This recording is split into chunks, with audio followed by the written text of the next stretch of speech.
Hello there. My name is Linda Watson, and welcome to Inspire Me Equine, a season of the podcast Inspire Me Forward. I am the founder and the host of this sacred circle. Recently, it came into our hearts that Equine Leadership and Inspire Me Forward should collaborate. Equine Leadership is a publication of short stories sharing the voice and wisdom of the horse. It is now going into its 11th year. Inspire Me Forward, in its third year, is a podcast sharing stories of life and all the pieces that hold it together, even when it might feel like it is falling apart. This moment in time seemed like the perfect evolution of the two. It felt natural to invite the horses and authors from Equine Leadership. In this space, they will share their own unique ways of bringing the voice and wisdom of the horse to the human world. And so, this season, we will delve into that horse-human relationship and the paradigm that is the herd in Inspire Me Equine. Equine Leadership has a unique vision. We believe that horses, living as close to nature as possible, can provide a paradigm of living that is clear, authentic, and heart-based.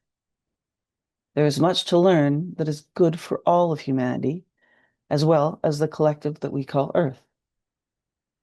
Spending time observing and interacting with the paradigm of the horses is a move to simplify life, to connect with something profound and enlightening.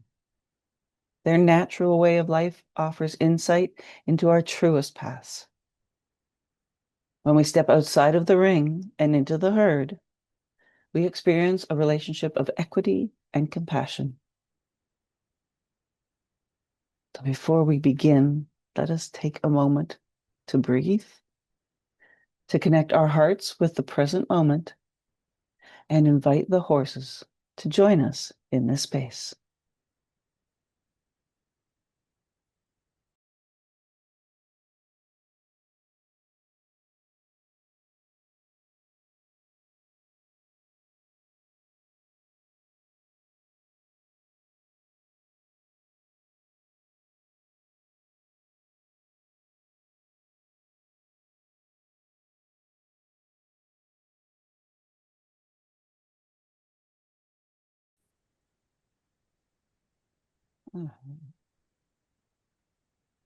So let's, nice to be in the present moment here now. I feel the horses with us and the horse ancestors with us. And I welcome today to our next episode of Inspire Me Equine, Kathie Moffat from Merrickville, Ontario. Welcome, Kathie. Well, thank you. Pleasure to be here. It's always lovely. We are on our 44th episode in total and really enjoying these Inspire Me Equine and getting to share so much about the horses and what everyone and all of our authors do with their herds and how they walk in the world. So I'll just give you a minute to just introduce yourself and what you do and where you're from more.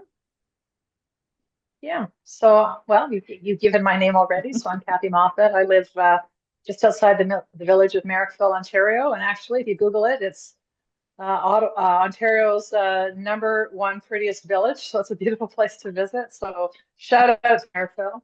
My farm's a little bit west of the village. I have a 210-acre farm, and we have horses here. Currently, there are 9 horses on the property, and I do equine experiential learning and coaching, and sometimes equine experiential therapy when I work with psychotherapists. So I do work with a few psychotherapists, and that is currently the major practice with the horses at the farm, along with other energetic work, because the horses bring in energy, they bring in light, and so then people appear like yoga people and Reiki people and energy healers and shamans. And I don't know, I'm collecting a really beautiful tribe of people that have been attracted to the place, and it's because of the horses. So yeah, so that's a little bit about me and where I am. Awesome. Oh, well, I look forward to digging down into all of that. And you came to us for our 9th edition for the magazine or for our publication. We used to call it a magazine. Now we call it a publication. And your piece was called Four Horses, Two Women, a story of connection. And what a beautiful story. I'm going to just read the first bit of it and let you just step into telling the story of the horses and all that happened in this amazing happenings of events. And it starts with one horse ascends into the realm of horse spirits. His best friend, broken-hearted, follows 6 months later. They are a bonded pair, never new together, now side by side. I feel their presence, and they are guiding me. They whisper, "There are horses out there." And I listen. They whisper, "Go find them. The herd needs them, and they need you." And I will leave it to Wow. you to follow that. Okay. Follow with the story Well, of it. yeah. Well, of course, I'm listening to those words and I'm getting goosebumps thinking about the story. So, yeah. So I had this lovely gelding Denali who was an off the track thoroughbred horse, and he was lovely, lovely horse. Actually, when I was looking for a horse to add to the herd, I was looking for a hubby horse, a solid, been there, done that, quarter horse type, maybe 20. And then I met Denali. I'm off the track thoroughbred. And there was something about him. I just thought, oh well, he's coming. So he came to the farm for a variety of reasons. I won't get into all the reasons other than, well, he was a bit of a puppy dog, so I liked his personality, and so I brought him to the farm, and so we settled in with the herd. And I had another horse at the farm who I hate to say they belong to people. I say they're the people that are financially responsible for them. So in the world today, that's a board, right? So the human that was financially responsible for him had this horse. His name was Echo, and he was a beautiful Trakehner gelding, but older, getting older, and he was getting close to retirement. But actually, he was more into old age at the point that Denali came in. But these two horses, when they met, they bonded like they were like having a bromance. It was it was beautiful and adorable and funny. And the woman, her name was Jennifer, and he was still rideable. Echo was still rideable, and I would ride Denali, and we often would go out trail riding together. It was just lovely. And they looked a lot alike too. I have a couple of photos. Actually, one of the photos in the article, they're lying side by side, and they look like twins, and they're not even the same breed, but they were just, yeah, so bonded. And so they had this really beautiful relationship. And what ended up happening was Echo was starting to fade, had some health issues. He had been a hip several years previous, and being older, and the hip's it's amazing a horse even survives that. But arthritis was setting in, and he was losing weight, and we kind of knew it was time for him to go. And that's always a difficult decision to make. But he was starting to get a bit wobbly, and we were coming into, it was fall, and it's like in fall, that's when you start to think, ooh, do we really want to put him into winter? And he was in his 20s, and then he had gum issue as well. It's the complications of issues. Uh, we made the decision that it was his time, and we knew it was his time. The horse really told us it was his time. He was ready. He was ready to go. And so we made all of the arrangements. And when we do that at our place, we always do it with ceremony and with it and do it in the herd, right? So we make sure that if we're helping them across, that we do it in the herd. And so I remember the day like it was yesterday. It was in October, probably very close to this time of the year. And the vet came, and Jennifer came, and it was sunny, and it was a beautiful day, and he passed. And the herd were actually they weren't around him physically in his space, but they were in the we helped him pass right in front of my barn, and all of the doors were open, and all the other horses were in their stalls so they could see out. We just did that just for more logistical reasons, and to keep them out of the actual space while the vet was there, but they could all see.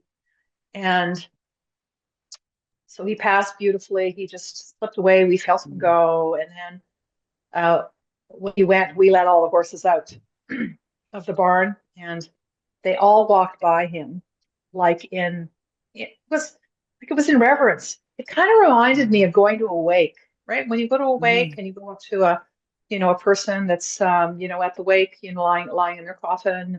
It reminded me of a wake procession. Mm-hmm. It would have been an interesting thing to videotape, but you wouldn't do that, right? It wouldn't be respectful to do that. But that's what it reminded me of. But Denali, he lingered with him.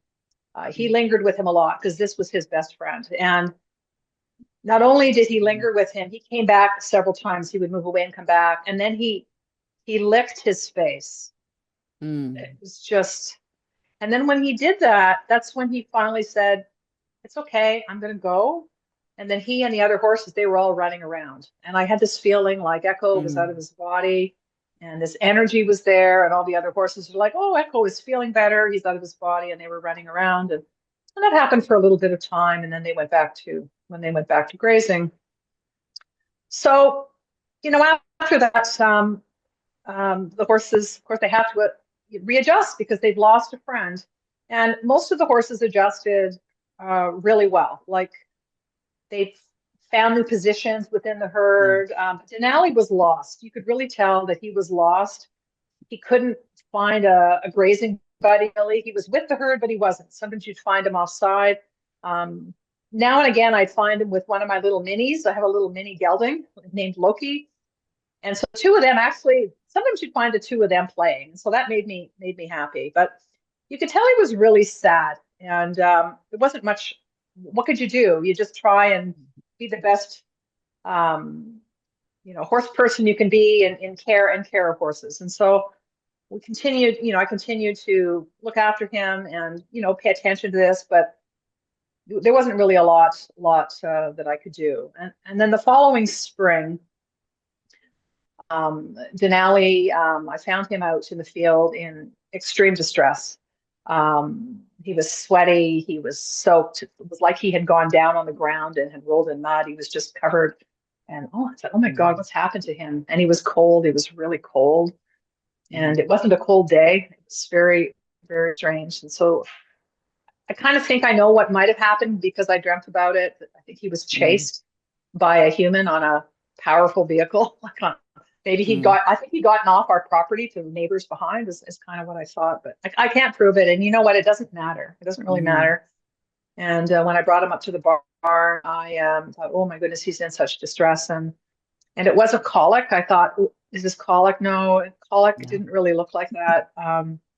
And he was it was the coldness. So I tried to warm him up and then I slept in the barn that night because I had this feeling something was going to happen. And thankfully, he was in a really nice big space, and I kept checking on him and keep calling the vet, and then took all the vet's instructions. And he kind of thought it was kind of a stress situation. He got overstressed somehow, and maybe he had Mm-hmm. been cast, Yeah. and then had got up, and then had gotten really cold. Um, and he did warm up a bit, but then in the middle of the night, I heard him fall, and Yeah. I ran into the barn, and he was having a heart attack, Mm. and he just passed. He just passed, and I'm grateful that I was with him when that happened. I lay on his body actually trying to get up, and he wouldn't get up, and he just passed, and Mm. I felt at the time I said he died of a broken heart, like Yeah. he died of a broken heart. And so the next day I called the vet, and um, we talked about what had happened, and he, without any further intervention, we figured probably a heart attack as well. And and he was 12, right? So you're thinking a 12-year-old horse having a heart attack, but Yeah. I really felt like his heart was broken. Yeah. And then the evening that evening that he had gone, I had this dream of another horse that looked a lot like him. And I Mm. thought, and I could hear Denali. I don't necessarily, it wasn't like it was more like a knowing, not like a hearing Yeah. of a sound. It was more like a knowing and a feeling like I have to rescue another horse. And because he was an off the track thoroughbred, he had been rescued at a couple times in his life because when racehorses end their racing, they get Mm. passed on to whatever happens to him. And I knew his history and I knew that had happened to him. And the very next day, I get on the phone with a friend of mine saying, I think I need to find another horse. I think I need to find a rescue. And by coincidence, it's not coincidence. She said, oh, I know of a woman up in near Meaford, Ontario, and said, you should contact her because she likes to connect people to rehome horses that aren't necessarily going to become riding horses. Horses, she wants to make sure they have soft landings. This woman is an angel. And I called her. It was maybe within 48 hours, I called her and I get her on the phone and she says to me, oh, wow. I know this woman. She has a horse. She had a few horses, but she had this horse in particular. And she was going through a marital breakup and had to rehome her horses because of a pending divorce. So it's a rescue, but it's not, when you think rescue, you think of emaciated horses in horrible situations. It wasn't like that, but she needed to rehome this horse. His name is Buddy, and she gave me her phone number. And I get on the phone with this beautiful woman, and we start to talk about the horses and the horses that she had. And she was focused on this one horse, on Buddy. And as we got talking, I could hear children in the background. And she says, oh, yes, I have 4 children under 6. And I thought, oh, my goodness, that's a busy household. And we got talking about the kids. And then it turned out that her children were adopted, two pairs of siblings, and they were adopted through the Children's Aid Society. And I have 2 children that are adopted through the Children's Aid Society who are adults. And we must have been on the phone for 2 hours. Our conversation moved from horses into this story of motherhood and what it means to be a mother and adoption and all of this beautiful story. And the horse was important, but it became this beautiful connection between the 2 of us. And I knew that we were put together for a reason and that this horse had to come with me. So we finished that conversation. She sent me photos of Buddy, and he looked a lot like Denali. Not the same breeding, but he was a dark bay with a light brown muzzle. And my goodness, and he had such a sweet look on his face. And I just said, I'll take him. I didn't even question it. This is meant to be. And then the next day, she sent me more photos of him. And this time she sent me photos of him with one of the other, she had 3 horses. One of the other horses that she had, a horse's name is Zora, and they were in a picture facing the camera, the 2 of them. And I looked at the photo and I looked at Zora and I thought, Zora cannot be without Buddy. She's got to come too. So I said to her, would you rehome Zora as well? And I thought she had died and gone to heaven because she said, oh, I didn't think anyone would take 2. And I thought, we can't separate them. They're bonded. They're a pair. They need to come together. And it reminded me of this kind of relationship of Denali and Echo that came as a pair. It fit. It fit. So it was done. And so they arrived. I arranged for somebody to bring them to the farm. And it took a bit settling them in because it was Meaford is quite a piece away from me. It was, probably 8 9 hours in a trailer. And I brought them to the farm and, gradually started to settle them in with the herd. Initially, I don't do it with the herd. I do them by themselves. And then at the time, we had this beautiful gray Trakehner gelding named Connor, who we called him the ambassador of the farm. And he was always the guy that you'd put with the newbies to show them the ropes. So eventually they went out with Connor to get acquainted with, this is what you do around this place. And this is how you get along with everybody. And that's I imagine the conversation, don't take her hay and stay out of this one's way. And if you're good with that, you can all come together and we'll be one great group. So it took a few months actually, to be honest, to do that.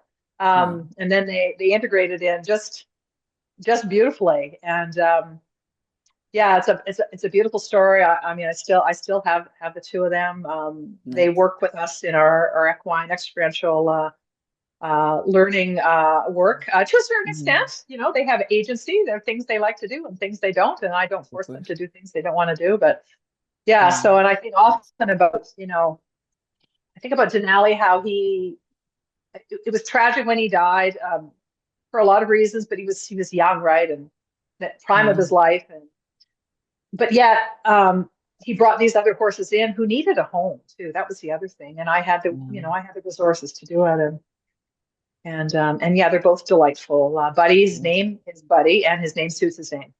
Zora, That's we call her the Painted Lady. Um, she is, she's like that blonde in high school that all the boys like, but she loves Mhm. them and leaves them. That's why we call her the Painted Lady. Yeah, she has Nice. a different boyfriend every day with the Gelniks. But she's so much fun and brings so much joy. That's And she's so nice. pretty. She's so pretty. So yeah, so that's the Nice. story of those horses. All those horses and how just one affected the next and the next And the next, and how that brought you together with this woman and your shared stories. And yes, it's yeah. it's I'd have to say it's common though with the horses that Hmm. we hear this is synchronicity, you could call it, but it's just these common threads of how one thing affects another and people are brought together Hmm. because of something that happened with the horses.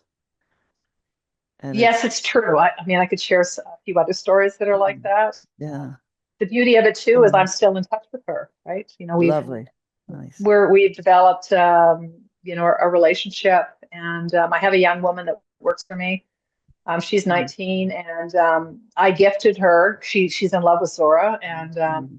I gifted her Zora for her birthday. Well, it's kind of a gift. It's like I'll still pay for her vet and farrier, and you can never let her leave the farm, but she's your horse, right? And watching the Nice. relationship between this young woman, her name is Maria, and Zora is Mm, beautiful. And yeah. Zora's a very high strung horse, but she's so calm with Maria. And I recognized this early on. I thought, I think Zora came from Maria too.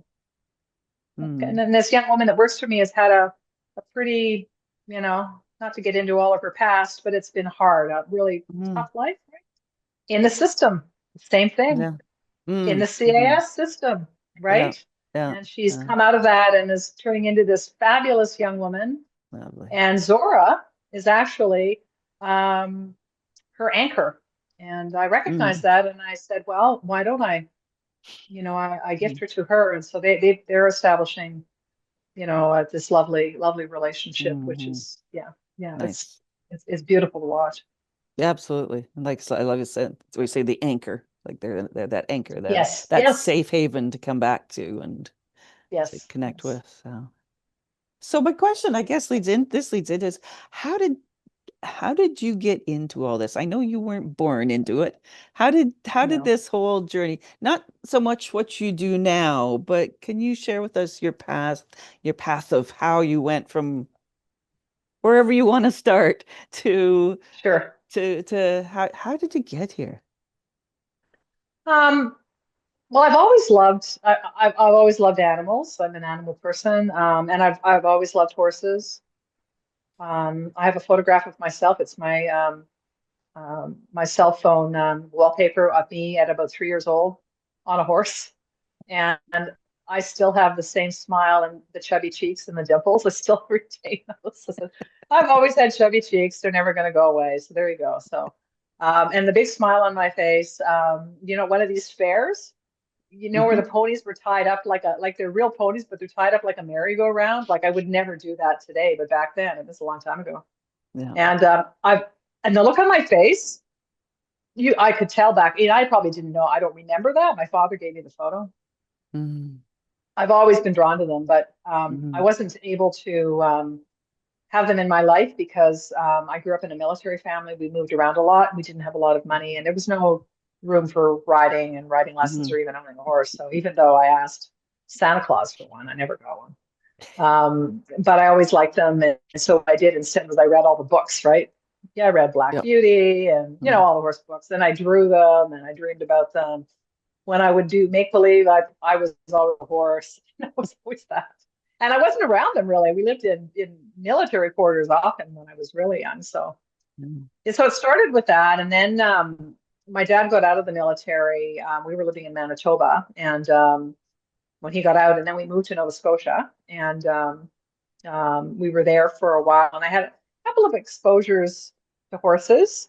And then we moved from Nova Scotia back into Ontario. And my dad bought a hobby farm, and the hobby farm came with a horse, a pony, a halflinger pony. Well, that's a horse actually, but a halflinger is pony size really. His name was Captain, and he just came with the farm. And not really knowing much about horses or horse keeping, my dad said, "Sure, well, it doesn't matter. We'll figure it out." And so then I taught myself how to ride because I was Oh, about, I think I was about 13 or 14. Oh, I get to ride. We have a pony. He's my pony. And I taught myself how to ride. And it wasn't pretty. It was like kick to go, pull to stop. Like how that's, hard yeah. can this be? And I know how hard. And I fell off a lot, but when you're 14, it doesn't matter. Not when not, today it hurts when I fall off, but back then it didn't matter. And yeah, so I had Captain, and my dad bought me, God bless him, he bought me now I know it was a bareback pad at the time. I don't know what it was called. It was turquoise and pink, and it had Yep. stirrups, and that was it. And I think I rode with a halter. I think it was a bridle. Anyway, so Captain was there. We had that farm for a few years, and I played around with him, and he was like my buddy. But then my dad sold the farm and then moved on. And Captain stayed with the farm because the new place he was going couldn't take the pony. So the pony ended up with another set of owners. And at that Okay. time, I was going off to college, and so then I left that. And then Mhm. life, right? So Yeah. doing my studies, going to college, living in a city. When I would have an opportunity to go to a dude ranch or something and trail ride, I always did that. And so I always tried to find them, but I wasn't really involved with them until I was, well, I'm trying to think of how old I was when I bought the farm. I was in my early 30s. Um, my husband and I decided that we wanted to buy a farm. He comes from a farming family, and I always wanted to have something with a lot more acreage. And so when we bought the farm we have now, um, that was back in 1996. Um, I thought I can have horses. I was on a mission. I was on a mission, and within a year, um, I had a couple horses. But I was smart this time. I realized, you know what? I didn't really know how to ride very well. I never had any professional instruction. So I decided that I love learning and studying things. So I went on a journey of taking riding lessons and going to clinics and getting all sorts of guidance around me so that I could be confident enough to ride a horse. And then by doing that, I started. I bought a couple of horses. The first horse I bought was Cricket, and she came with her foal, a foal named Cash at the time, and she was my first riding horse at the farm. And then from then I just became more I guess more student of riding, and I progressed into doing some English disciplines because where I live, it's a lot of there's a lot more English riding than Western riding. Like Ian Miller is not very far from here, No, and not at all. there's a very big the jumper and hunter jumper, and then jumping horses, and actually even dressage. There's Olympic quality dressage riders in the area too. So all the barns around here tend to be related to that. So I started to take lessons and do more of that stuff, and then different horses came because you learn more, and then yeah. Hmm. So I've had several horses in my life from a time then till now, and it was mostly focused on just, well, it was pleasure, but I did some showing. I did show dressage for a while, not at a high level because I liked being a student of dressage because to me it was more about dressage really for the horse. It's all about correct movement and you having correct posture and that appealed to me. And so I did study dressage for quite a long time and practice that. And I still do to a certain extent, and not like I did, but and then what I found I really enjoyed was just going out with a bunch of friends and a bunch of horses and going trail riding. So lots of trail riding, camping with horses, lots of that. So yeah, so the journey was really more around the riding and the relationships around riding and my friends and all of my friends. Then all of a sudden are all horse people. I don't have any friends that aren't horse people.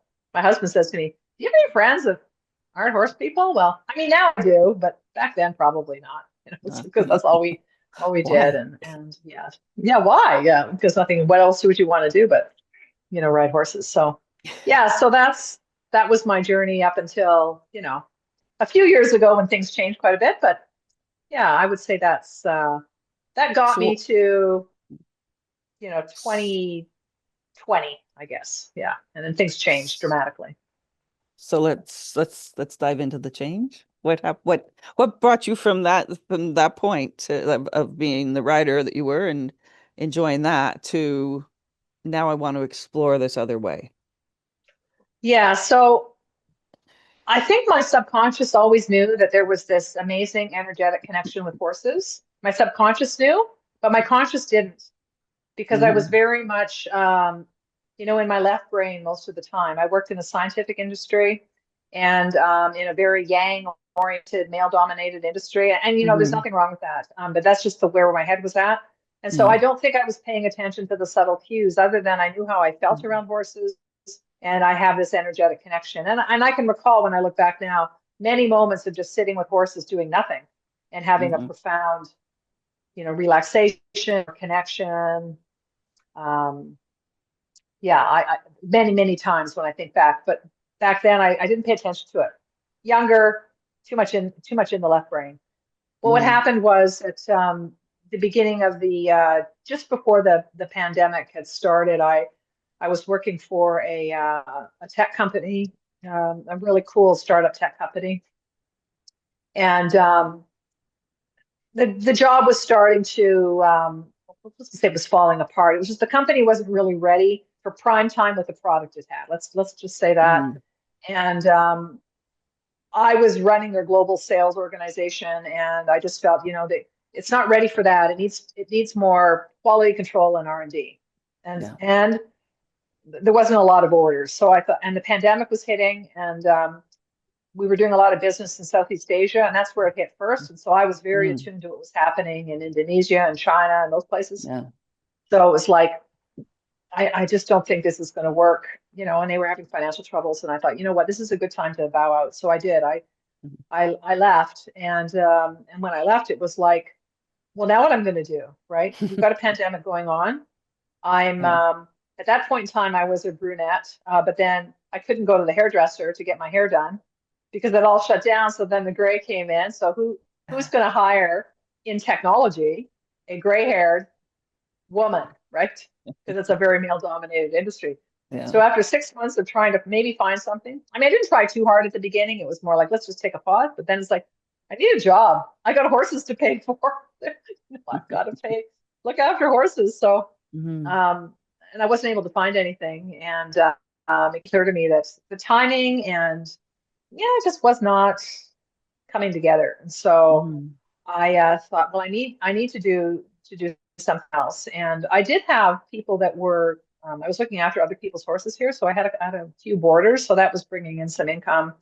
But that's not really in the horse industry. You don't make a lot of money No. with that. You're not going to make a living with that. It's more of a, I call it a side hustle. It's not, yeah, and it's a lot of work. So I thought, well, how else? I've got horses. I have this beautiful facility. Hmm. The, it's a very the way they're kept here. It's very natural. They're out in 30 acres in the summer, just grazing. Hmm. So it's like, what can I do? And then what happened was, I had this. She wasn't a friend at the time. She's a friend now who was doing equine assisted learning. And I had seen something about equine assisted learning on social media, and I made a comment about it. And then she commented to me, well, if you want to see what it's all about, why don't you come out to my farm and um, I can show you what it's about, and you can watch a Hmm. session with a client if you like. And I was really curious and drawn to Yeah. it. And honestly, I didn't know much about it at that time. Yeah. I didn't. But I went and I watched this. I guess you'd call it a session with Mhm. a young man. He was at the time he would have been about 15, and this elderly mare. And I watched the facilitation of this session with this horse, and I just knew, like I just Mm. knew it was what I was supposed to be doing. It was like like a flood. And I said this Mm-hmm. before, it was like a flood. It felt like, oh my God, there's something to this. And then I felt all this flashback to all of these things that happened with me with horses. It was like my subconscious just came alive Click, click, click, with click, click. this. Yeah, yeah, Just click, you're right, just click, click, yeah. click. It's like this is what it's all about. It's this connection, this energetic connection of this beautiful being. Mm-hmm. And so when it had finished, I was chatting with her about it, and she was getting ready to take another program in equine experiential learning she had already done one program and was going to take another one. And she said, "You should take this." She just said that to me. And I thought, yeah, I'm going to do it. That's how it happened.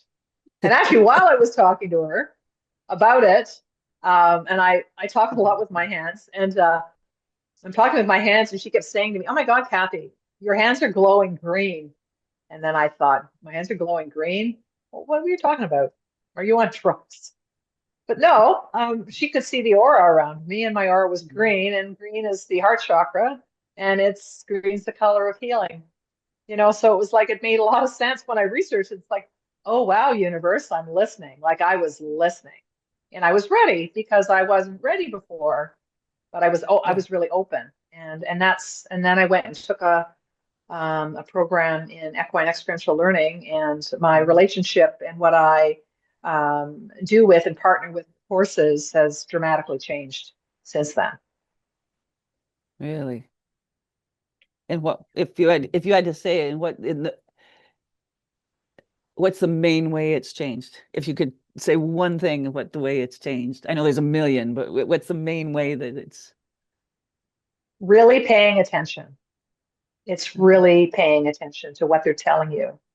Mm-hmm. Before, it was more like, what can they do for me, right? Even though I had a connection, I did, Yeah. and I Yeah. was I was not I wouldn't consider myself cruel, although I have to say that when I look back at things that I did 20 years ago, I mean, some of the different things that I would do, I wouldn't do now, which Mm-hmm. I I give myself grace and kindness today to say, hey, when you know better, you do better. I know that's a cliche, but it is true. And Yeah. but I wasn't paying attention. I wasn't listening to Mm-hmm. them when they were like, I don't want to go down that trail, or I don't want to Yeah. get on the trailer. And then I would use, ask, tell, demand, which is how we were Yeah. taught to do that. And so it changed the paying attention and the subtle cues and the energetic feeling around them. That's what really Mm. changed. Yeah. And that changed when I met this young man on the horse. And it Mm. radically changed when I took this program where then I was totally opened and exposed to a new way of being with them. Yeah. Um, yeah, I mean, I can't even, it's such a hard thing to describe, but Absolutely. so Yeah. now I Yeah. feel I'm much more aware. Aware. I'm Yeah. much better communicator now with the Mm-hmm. horse, and not just with horses, Of with course. other Yeah. animals, Yeah. with my Yeah. dogs, Yeah. Oh, with absolutely. birds, 100% with dogs. with, Yeah. yeah, with Yeah. dogs for With sure. humans. And with Mhm. humans, I read humans so much better now too because I'm Mm. I'm present. They Yeah. teach you how to be present, right? Absolutely. Absolutely. Um, 100%. Yeah. because they're present. Yep. They don't care about what happened yesterday. They don't think about, am I going to get fed tomorrow? They don't think about it. Yeah. We do. We might think about, oh God, And if you bring that whatever to we the worry about. field, they go, yeah, you're And then they thinking go, about something else. you're thinking about something else. Like, particularly, I have these two beautiful draft cross horses, Lily and Quinn. They are just my anchors. Mm, They are both 18 and they have been with me since they were 5 months old. So you nice. want to talk about a connection between two horses. Yeah. You have no better. They grew up here. They've been waiting for me. They've been waiting for me Mm, mhm. patiently to get it. And then it's like, you've There got she it, is. right? There she is. Yep. And now them, it's just amazing. Yeah, Yeah. it's Yeah. really amazing. They Yeah, are so such that's patient. Patient creatures. Oh, they are. Yeah. Yeah, Yeah. yeah. Come on, you'll get it. Come on. Yeah, yeah, They yeah. keep talking. And then, yeah. And then it's like, They oh listen. yes. Yeah, Yeah, then she listen, right? listened. Yeah, she listened. So, Yeah. so let's move into what you're doing now. I'm trying to be Hmm. very cognizant of the words I use. And the word work, I try not to use the word work because the horses aren't working, they're being horses. So I like to talk Hmm. about what happens in the space you share with the horses, Yes. as Yes. opposed to working with them. I'm Right. getting better each time about trying not to use Yeah. the word, but it still comes out. Yeah. Um, Of I course. know, I know you do some work. So there it is. I know Yeah. in your space you share a lot of grief work with Hmm. with them, and letting them help people with that. Can you Hmm. speak to that a bit? Sure. Yeah. So I I got involved with grief work because of an involvement with a local hospice, and this happened rather organically. When I was taking the program, I had to do a practicum and have people in my practicum. And I intentionally went out and looked for a few people that were therapists because I wanted to get validation that this work was Mhm. therapeutic. I'm not a therapist. So, but the work is therapeutic and we needed some validation. And so then I, I found this counselor that worked for a local hospice and we developed a beautiful relationship. She had a lovely session with my horses and there goes my light. I just Oops, lost my light. that's okay. This is audio. It's audio. Oh, good. Okay, that's good. All Continue right, on. I can turn the light back on later. Yes, yes, yes. So I lost. I had this beautiful connection with her, and then when I finished the program, I felt compelled to go back and say, hey, maybe we can do some work together. And so what ended up happening was she started to field uh, people that were coming to her to me for some of the horse work. And I thought, well, okay, I need to educate myself a little bit on grief first. So I took a grief course with a grief counselor in Toronto to get an idea of when you're running. And so I do it in two ways. I run it as workshops with multiple people, and then I run it as sessions. So in the workshop format, I knew I needed some help with that because you're running Mhm. like a grief support group, really, and the Yeah. horses become the holders of space. So I did get training at least on how to run um, support groups, even though it's not horse related, you still have people Yeah. that you're dealing with. So I did that with this individual, and then people started to come. So I created a program based on um, it's not the 6 stages of grief, based on the work by Dr. Kubler-Ross, which is more Hmm. about it's more about people that are dying. It's not really about the grief process, although Hmm. the emotions are the same. And Yeah. I took those apart, and I followed work by a gentleman by the name of David Kessler, who is very Yeah. well known in the grief space. And I took some of his work and adapted the different stages. I hate to call them stages in ways, it's the way Mhm. we flow through it to Waves. different Yeah. Yeah. interactions with horses, right? So Yeah. I started to do that kind of work. And the beauty of it is that the horses, first of all, they understand grief. And people that are in grief need touchstones in ways or places to be present and just part of it's comfort, part of it is reflection. And the horses are amazing at holding the space for them. And Hmm. so I was running these programs, they evolved organically. And yeah, it was very profound, to be very honest. Some of the things that happened with the horses and with the humans was quite profound. And when I ran them Hmm. in a workshop Hmm. format, the beauty of that was you had people together that were also sharing in grief, and so you're developing this small community. I Hmm. would never run it for any more than 4 people, and you would develop this community of people that would share their stories around their grief, and then we would go out and do things with horses, and was Hmm. really really beautiful. And not all of my clients come through the hospice, but a lot of them do. And a lot of them have already, progressed down their grief journey. And the grief there is really related to bereavement, right? Because grief it can be related to loss of anything. But and I do grief work that's related to other losses, but a lot of the work I do is around bereavement. And and then I do work with other professionals in that area as well, so that I have wraparound services for people that may need other things that I don't, because I'm not a therapist, so things that I cannot support. Yeah. So that's what I do.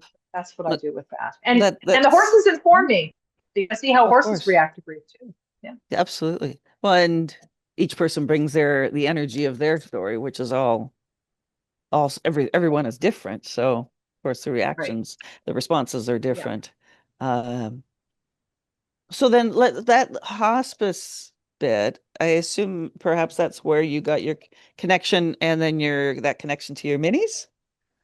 That's correct. Yes. So yes. Can you tell us about your wonderful little, like, my little minis in there? My minis are amazing. Yeah. Yeah. Yeah. So, as I was doing the work on the farm with clients who would come here, right, for grief sessions with horses in groups or one-on-one. And then I have these two beautiful minis. Their names are Freya and Loki. They're mother and son that were gifted to me. I have a whole story behind too. And you could have a whole different podcast about just these two minis. But anyway, they are so joyful and so trusting and so sweet. I thought, why don't I bring to the hospice, right? So the hospice that I'm involved with has a day program. So the day program is for people that are in either palliative care in community or hospice care in community, to come for respite from their day-to-day. So they have a day hospice. It's once a week. It's on a Thursday. And they have activities that day. So sometimes they bring in music, and sometimes they do art and all sorts of stuff.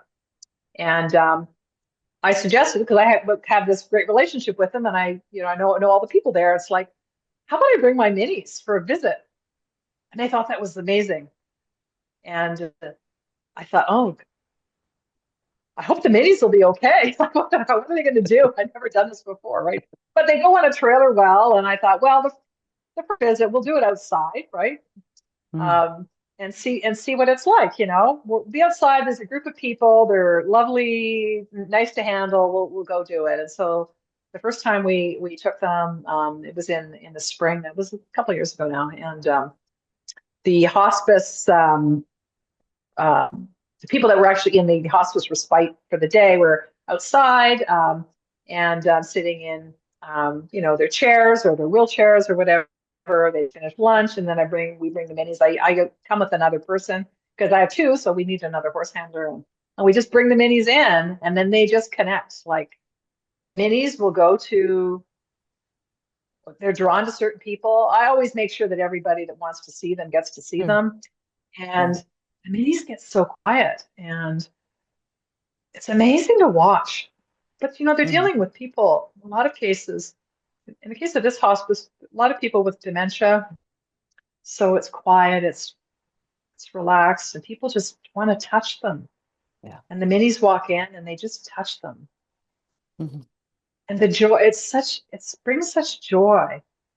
And then sometimes they'll meet somebody who had horses in their life when they were young, and they start talking about, their horse life, and thank you for bringing the minis because they remind me of that. And it's so beautiful. And I have some really touching photographs of them interacting. And we did it the first time, and the hospice was just amazed. And then I thought, well, this is the thing. Let's find out where else in community we can bring them. And so that led us to bringing them to other long-term care places. We've done a little bit of that, both inside and outside. So they are trained to go right into buildings. They'll walk right in. And people say, how do you prevent them from pooping? They just don't. They never have. They never have. It's it's amazing. And also brought them, one of the the most beautiful, well, and all beautiful places, but we were called by the Children's Hospital of Eastern Ontario, found out about the work I was doing, and they contacted me to see if I'd bring them to the children's hospice. And I had trepidations about that, both emotionally as well as Yeah. it was a bigger distance. And it's a big place, and I have a big horse trailer. I don't have like a minivan for my minis. It's a big horse Yeah. trailer. And I was just thinking about logistics and navigation, but I thought, how can I say no? Like, how do you Yeah. say no to that? You can't. Yeah. So organize the logistics. We worked all of that out. And so in that case, kids go there. It's kind of a day or couple day respite too, because these kids are really severely disabled, both physically and intellectually. And they come to, it's called Roger Nielsen House, and they come there for activities and added care and to give the parents, a break, because caring for kids like this has got to be, it's their whole life, right?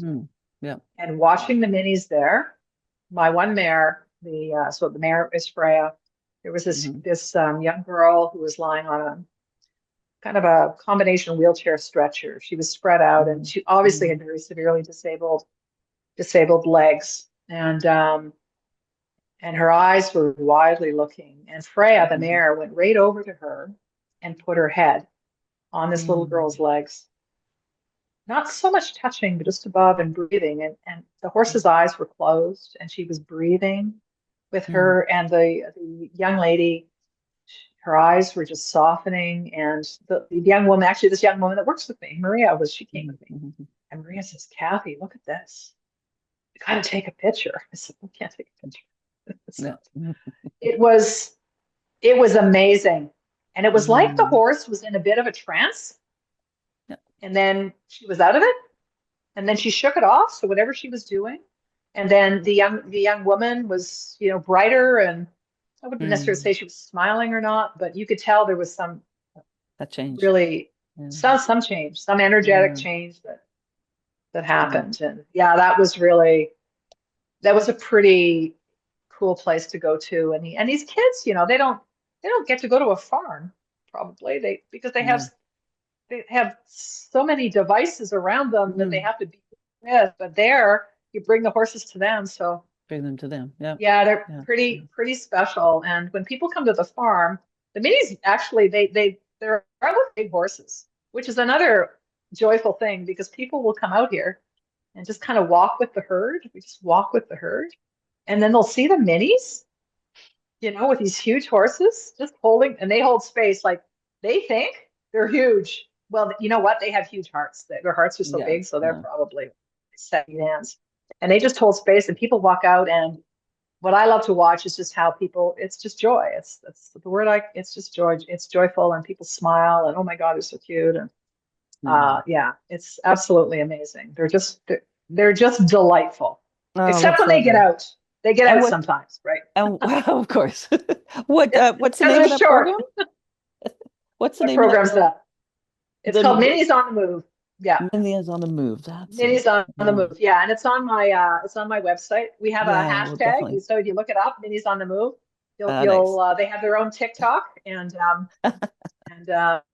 we don't charge for the program. If people want us to come, we don't charge, but we fund it through donations. So just to pay for fuel and a bit of their care. Yeah. So people and you can go to the website.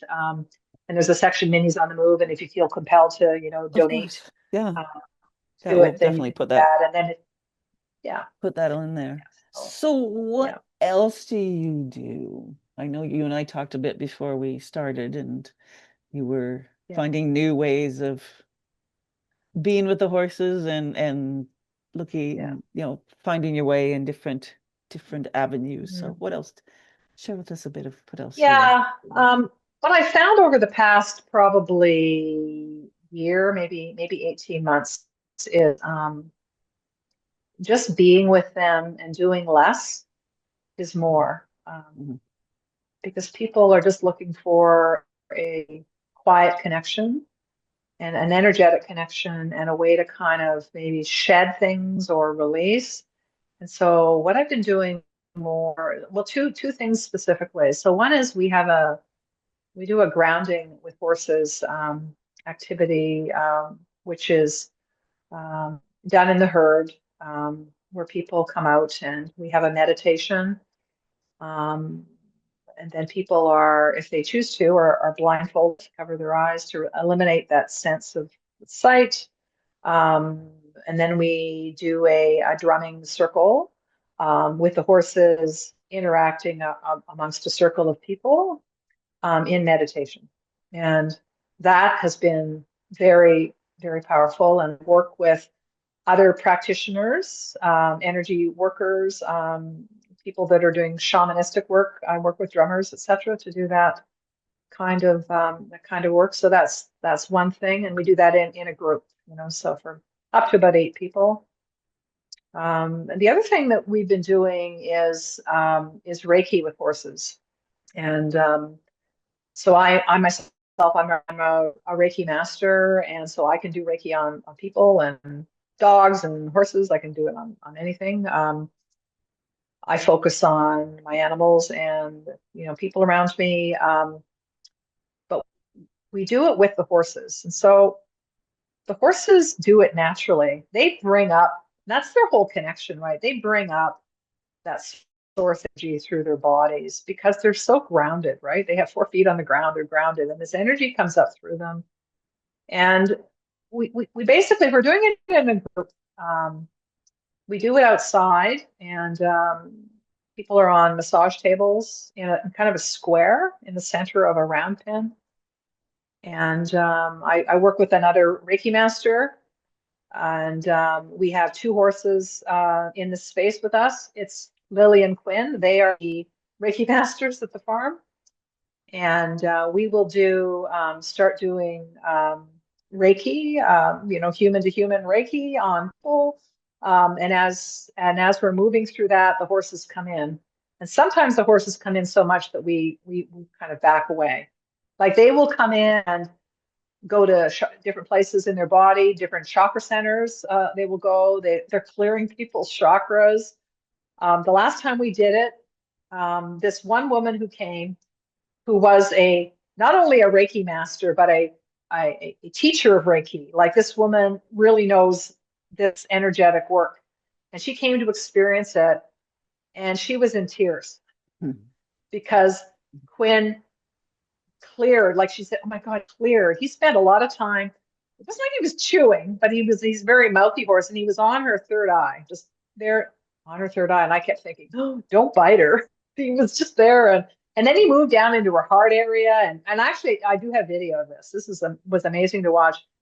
And we look back, and we horses do it. And the 2 of them, they move in around the people just naturally. We just let it happen. And then if they move away, then we come in and continue the stuff on the body.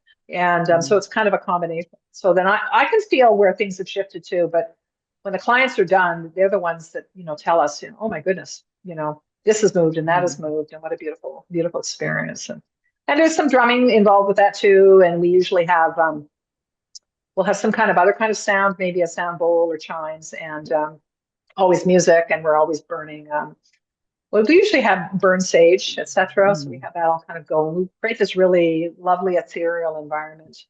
And it's pretty amazing. Very powerful. And since I've been doing this work, I've just been meeting all of these kinds of people. I would call them, energy workers or light workers that are involved in other kinds of offerings. And I'm finding that when we combine these things together with the horses, it's really beautiful. And the horses understand all of this stuff, right? They understand it. They understand medicine wheels. They understand the ancestors, they understand spirit guides, they understand, Reiki. It's because they're present. They're paying attention. They're present. Yeah. So, exactly. Yeah. So that's what I've been up to. Nice. This summer we did a lot of that work. Quite an evolution from 5 years ago. Oh yes. Yes. You've quite a wave you've been on. That's wonderful. So I wonder if you might share a client story. Just one. Yeah. So I have There's a lot of them, but there's one that comes to mind. So Okay. this was last spring. I was running a retreat, a 2-day retreat. And when I run retreats, it's a combination of the horse work, and then we'll usually have yoga. We might have a sound bath with yoga. We might do forest bathing. There may be Reiki. We combine a lot of things into a 2-day Hmm. retreat. That's how, and then there's food and all of this kind of stuff. And I had a people's, bunch of, I think there were, four, it's maximum of 4 people. I think I had three. I ran this with three. I didn't have 4, 3 people. And this one person signed up, and out of the blue, usually when people come to a retreat, they call you and they want more information because it's not just a session, it's a lot more money, right? So people want it. What am I Hmm. going to get for my money? And I get this registration online and all this money appears in my bank account. And who is this signing up for a retreat? And I look at the name and I thought, I couldn't tell. I knew it was a Sri Lankan name because I know those names, but Hmm. was it male, female? I didn't know. And so then I figured out it was a man from Brampton, randomly registered for a retreat. And usually it's women that come to the retreats. It's not usually men. Not that I don't work with men, I work with men, but it is mostly women. And retreats, it's Oh. always women. I thought, this is interesting. What's this about? Anyway, well, let's see. So he shows up and never been around horses in his life. Was born in Sri Lanka and but had been in Canada since he was a child. And he just needed. I won't get into his background, but there was a reason he was there, and or he came to us. So he went out. So we do an activity initially where everyone just goes out in the herd and observes the herd, and I observe what the herd is doing, and they observe what they're feeling, and they can take notes if they want, or they can just tell me how they're feeling. And I watched him with a horse. The horse's name is Keenan, and I'm always cognizant of people that have never ever been around a horse because I think about the safety, and I give them a bit of safety Of course. instruction before they go out. And this horse comes right in, like against his body, and then wraps his head around him. And I thought, okay. But it felt safe to me, and I watched it, and they were having this amazing experience. And I thought, wow, this horse is, and the horse made a beeline for him, went right to him. Yeah. This is interesting. So then later on, I noted that. Then later on in the day, we decided we do one-on-one activities with people. We were doing more of a reflective activity, and when you do that, it's one person, one horse. And I thought, well, I have to pick Keenan to work with him because the horse picked him. And so we brought them in to the round pen together, and the horse did the same thing. And this I have beautiful. Actually, these photos are up on my website. It's beautiful photos because he allowed me to use them, and it was pretty profound. But anyway, so Keenan comes in, does the same thing, and he's got his arm wrapped around the horse, and he was saying, "This horse is me. I feel this horse is me." This is what he was saying and talking, was communicating with the horse.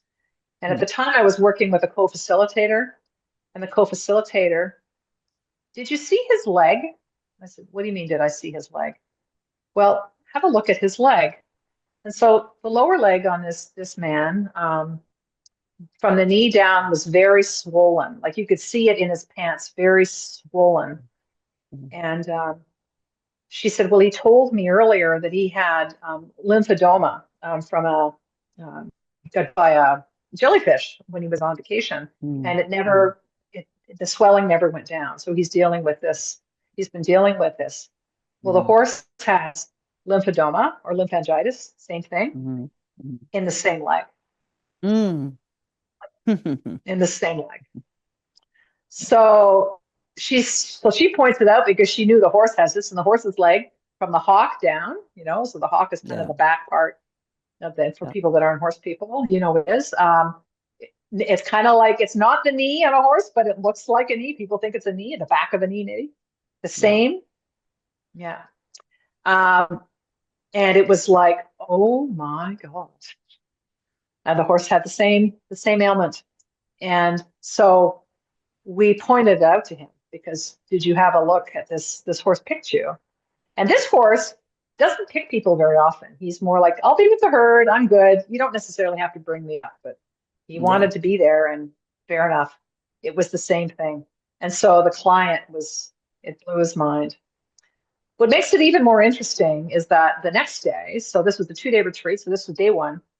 So the next day, um, I had a couple horse handlers in the barn, and we were getting the horses ready. They were in at night to turn them out. And my horse handler said, "Did you notice that I just noticed Keenan's leg isn't quite as swollen as it was the day before? And sometimes the swelling goes up and down, but it looks a little less." And I've been trying to teach the people that work with me to pay attention to these things, because when his leg is really big, we have a problem. Mm-hmm. Oh, it looks a little less swollen. Look, I said, "Yeah, you're right." And so our clients arrived for day two, and we asked how his evening was. "Oh, it's pretty good, and my leg feels better. The swelling has gone down." Like, what? It was less, right? With no Yeah. provocation, right? It's like you can't make this up. Like, and this It's it horse, up. since that point in time, he is the master of picking out physical things in people. Mm-hmm. He's attracted to, because this horse has his own physical issues. And if I have somebody that's coming here that may have, an injury, he Yeah. tends to be the horse, so we call him, like he's the physical ailment horse. Yeah, it's, Mm-hmm. yeah, That's amazing. interesting. Yeah. Amazing. And Yeah. I'm still in touch with this client. He's just, Yeah. it was a profound experience. I mean, Well, the that was fact that really he knew, profound, the connection, but I and mean, the he things that helped him while he was with the horses for 2 days was amazing. Yeah, interesting, and the fact that he just knew to be there. yeah. Well, the This, client knew to be there, random.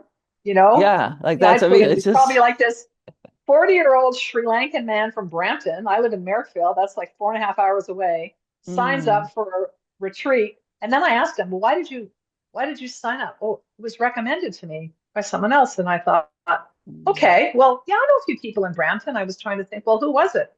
And it wasn't anybody I knew. It was somebody that saw, I guess, yeah. the social media algorithm showed, because that's how I advertise mostly, is on the socials.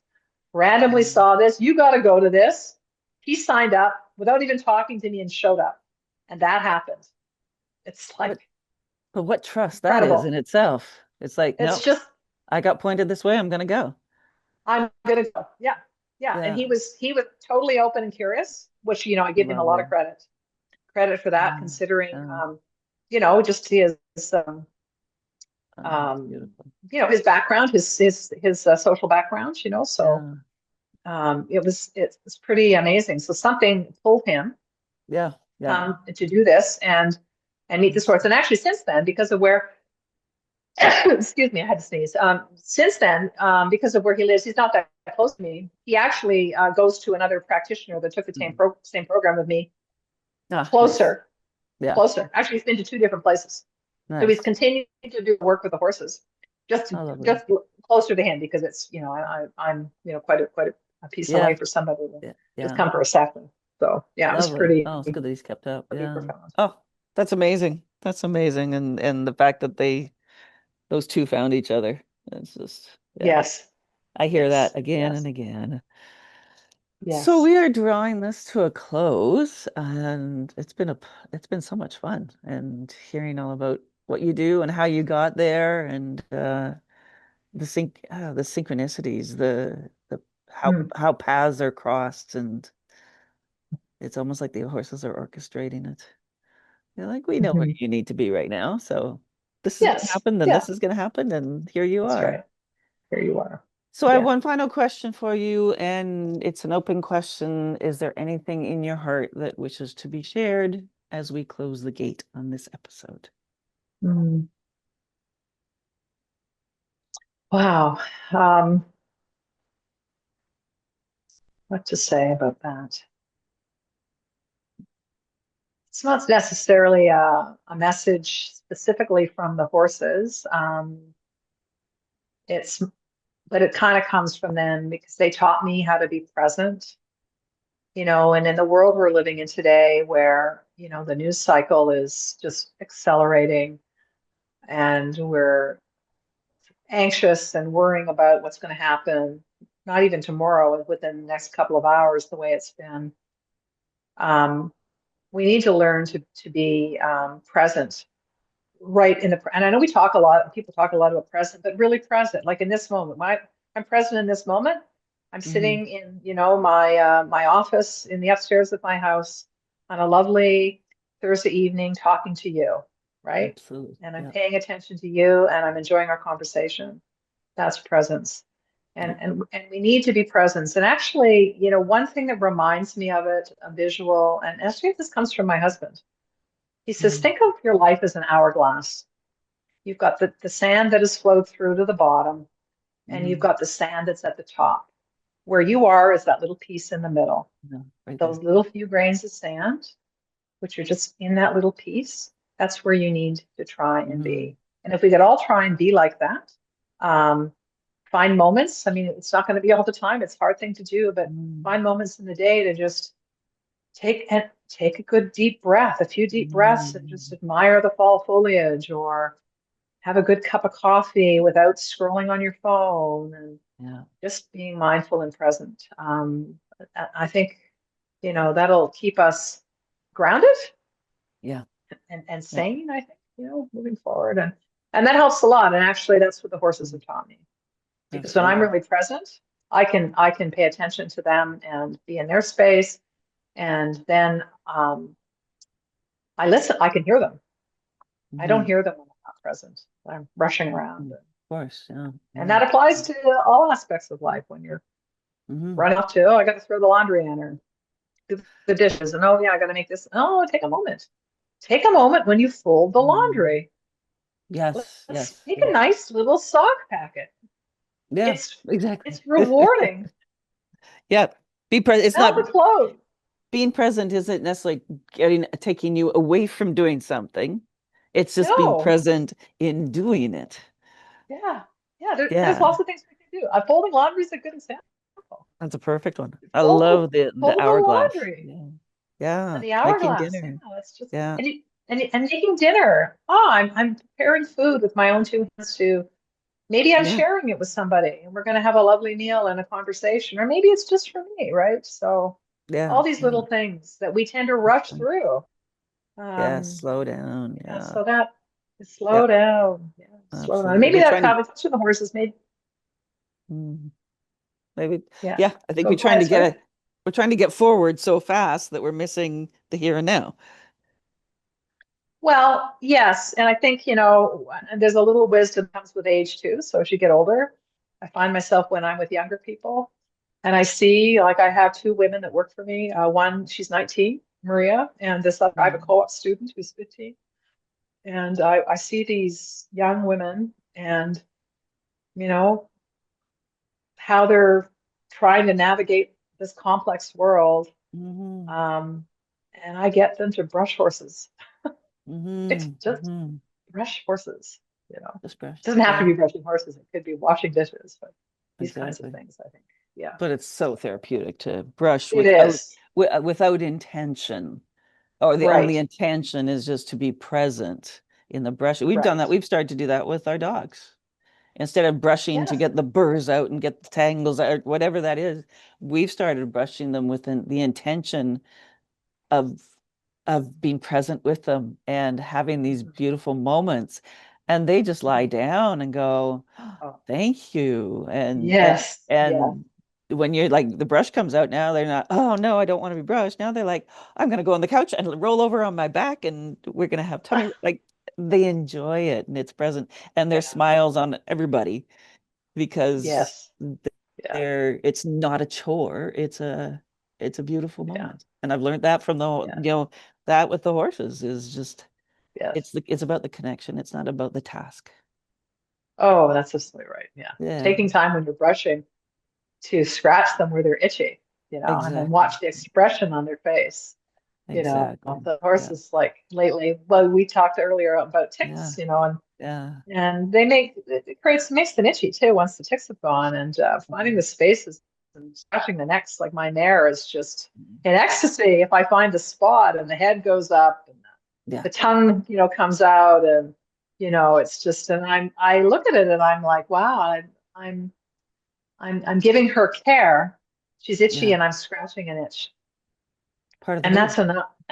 That's right. And that's Yeah. enough. That's Yeah. enough. Yeah. Oh, Yeah. yeah. Oh, So, to be part of the herd or the pack of the dog or whatever or our yes. own people, it's that connection Yeah. in the present moment. So, and I'm glad Yes. we got to connect and do this because we've been trying to do this for a Yes. while and Yes. life has not, you know, Yes. happened. So I'm so glad that we finally got the Yeah, me time too. to sit down and do this. So thank you.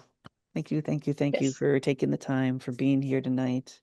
And thank you all for being with us wherever you are and whatever time this is. Thank you for joining us in circle here. I hope you're inspired by the horses and the minis and Kathie's stories and what Kathie does. I will put a link to Kathie's work that she does, as well as to her article in when I put the this up on the podcast. And so there's many ways that you can stay tuned and stay inspired. Of course, there's our Inspire Me Forward Facebook group and our Equine Leadership Facebook group. You can find this podcast on our YouTube channel. We can find it on Apple, Spotify, Buzzsprout, any of those places that you can find podcasts. We are there.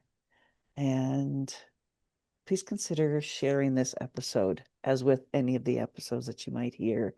We really, really believe in our hearts that you just never know who needs to hear the word shared here. We just don't know that. And the ripples happen when we, what I call, share it forward. And we never know what sharing one story, that might be the very thing somebody else needs to open their heart and to make their tomorrow just a little bit brighter. So we ask if you can, and we'll do that. That's so appreciated. So thank you for being with us. From my heart to yours, stay well, stay connected, and stay inspired.